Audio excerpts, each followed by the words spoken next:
Going to be a lab on ester synthesis.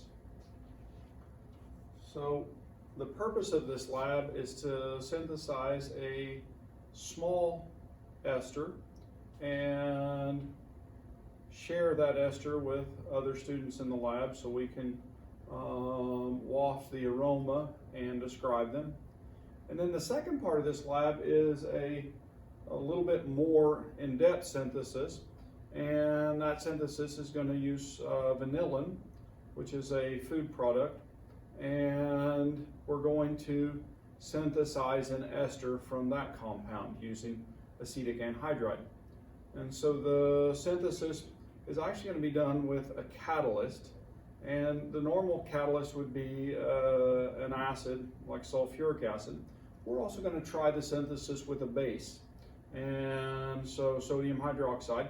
And we're going to see if the two different catalysts give us the same product. So we'll have to do analysis through spectroscopy and melting point and those types of things to determine whether the two different synthetic pathways made the same compound.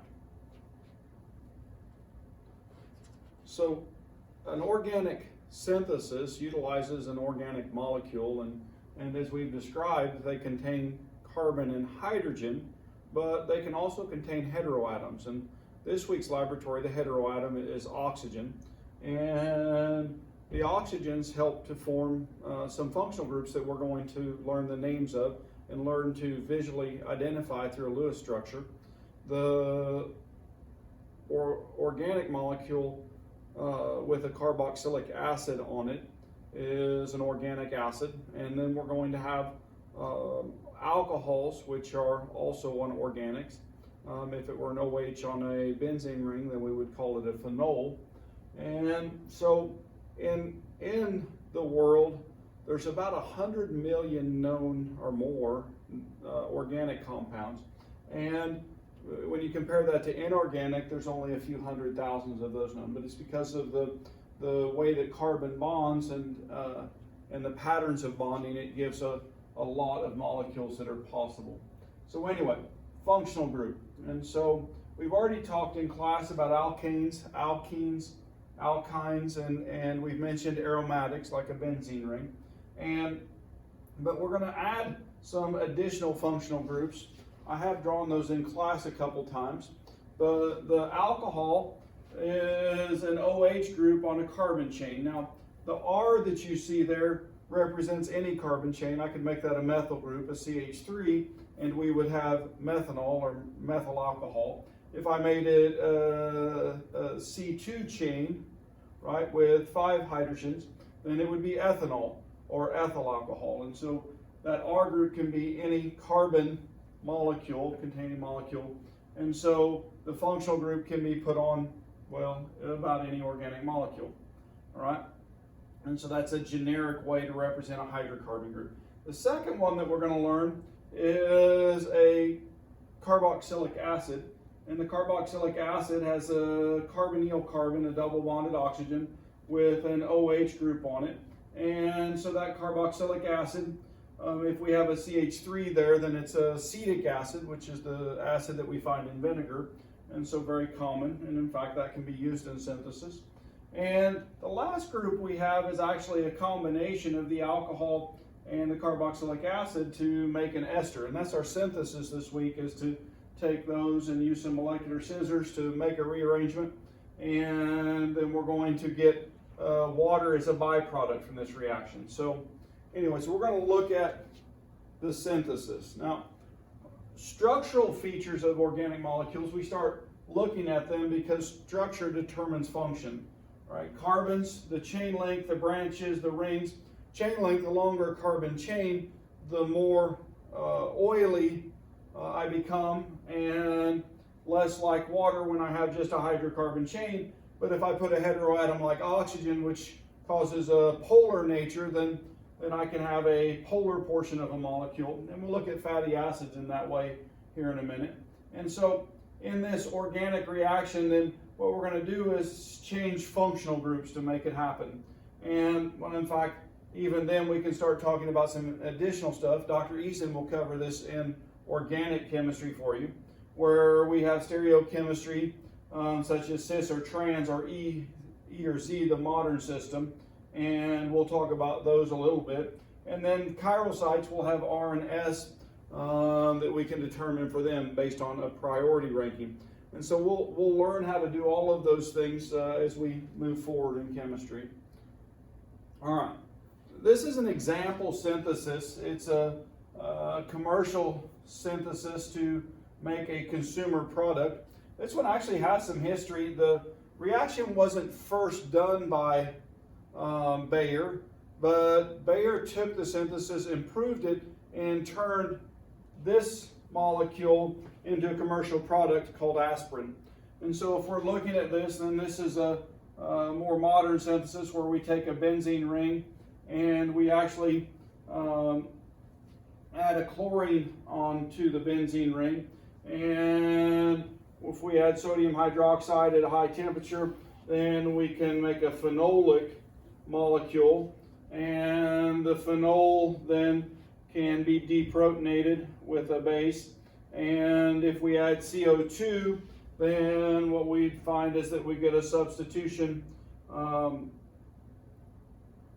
to the OH or the phenolic group.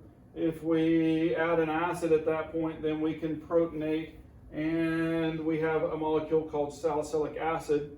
And the salicylic acid then can be converted, and if you'll notice, this OH group here now has an ester on it, so we're seeing an ester right here, and so that actually makes it less toxic for the stomach lining. And so this aspirin molecule or salicylic acid both work for fever control, those types of things. And so anyway, so this is a synthesis, a multi-step synthesis. Now ours isn't going to be that complex. Ours is actually going to be much shorter than that. We're going to have one step where we take our carboxylic acid, we're going to add our alcohol, and we're going to make an ester and the byproduct water. These types of reactions are called dehydrations. And so this is a esterification or a dehydration reaction. And so this kind of highlights this slide. In the brown we have a hydrogen, so we take our molecular scissors and cut that off. And we take our molecular scissors and cut an OH off here, and those make our water. And if we pull the carbon and the oxygen together, then what we find is this carboxylic acid. And so that's kind of the heart of that last step of the longer synthesis that we looked at.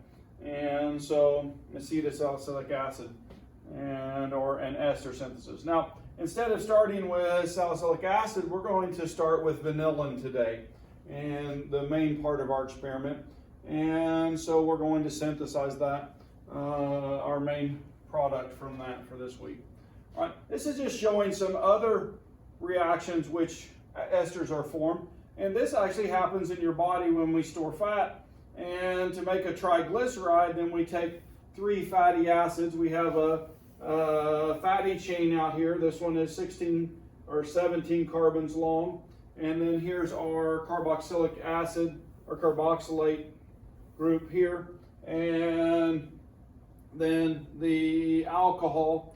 And so if we remove the water from that and we add that 3 times, then we end up with a glycerol, in this case tristearate.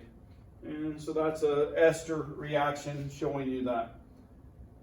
All right, this is actually an example of one of the part 1 molecules that we're going to make today, or potentially make. And if I'm looking up here, then I have 2 pentanol, 1, 2, 3, 4, 5 carbon chain with an alcohol on the second carbon. And then if I look here, then I have 3 methyl heptanoate. 1, 2, 3 on the third carbon is a methyl group, and I should have actually said heptanoic acid because it hasn't gone through the reaction yet. And so this is the heptanoic acid.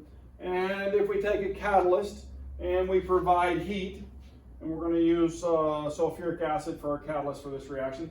And if you guys look, then here is that ester, right? Here's the methyl group, and here's the carbon that the carbonyl is on, and the oxygen right here is here, and you can see that that's on the second carbon of this 5-carbon chain. And so the pent chain that is in that molecule.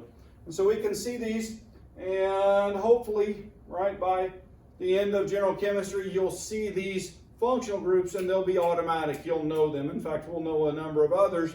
And so I want you to start looking to recognize those in Lewis structures. And so anyway, or be able to draw them if I ask you to. All right. But week 1, part 1, you guys are going to make an ester. It's going to be just in a test tube. You're going to use a hot water bath. So the first thing you want to do is start a hot water bath. And then I want you to label those. Okay. I want you to take a piece of tape, put a label on them. It will have the name of the compound that you made, your initials, and the date, and we'll have a test tube rack for those under the hood. And I want you also to waft all of those to get a smell, and what you're going to find is that, oh, esters smell wonderful. They're the fruity smells of the world. Also mint and those types of things even come out. And so I want you guys to smell those and identify the smells that you can smell, and then actually look up. There's a database or two out there in the world that you can find the smell of each of these esters. And so I want you to look at that and compare them, what you found to what it's supposed to smell like. All right? And so, as I was saying, don't forget to start the hot water bath, rate limiting step. And when you're doing there's one case with the furfural alcohol. I don't want you to use the 6 molar sulfuric acid. We're going to use a different concentration on that one. And if it doesn't smell pleasant, continue heating until it does. We can actually add a little bit extra alcohol if it's still not going, and usually push that reaction to happen. Anyway, you're going to share those results, as I said. So make sure to have those in your observation section so that we can know that you smelled all of them. All right. Now, the second reaction is with the vanillin, and I talked about that part 2. And we're actually going to use anhydride instead of a carboxylic acid. Anhydride is a molecule which is a carboxylic acid that's been dehydrated. And so we take 2 carboxylic acids and we put them together and remove water. And that makes this molecule much more aggressive in terms of its reactive ability. And so it helps us to push that reaction a little bit faster, and so we can get a good yield. Now you have to be careful because it is moisture sensitive, and so we don't want to mix it in large volumes directly with water. All right. So in this, we're going to, you and your partner, one of you is going to choose acid, one of you is going to choose a base catalyzed reaction for the vanillin. And so you're going to both make those. Then we're going to isolate and purify them. And we're going to use spectroscopy, melting point, and chromatography to see if you guys have actually made the same product. And so we have actual spectra and chromatography results in this slide set. So you guys can open it up and look at those things when you're trying to answer the questions. We'll do as many of those as we can during the lab also so that you can see how those techniques are done. But analyzed results are following this. I know that you guys haven't done this before, and so we'll help you with looking at it. And so anyway, this is the actual Lewis structure of our starting material. And so you can see that it has a benzene ring, and it has a phenolic group. It has another functional group called an aldehyde, and then an ester.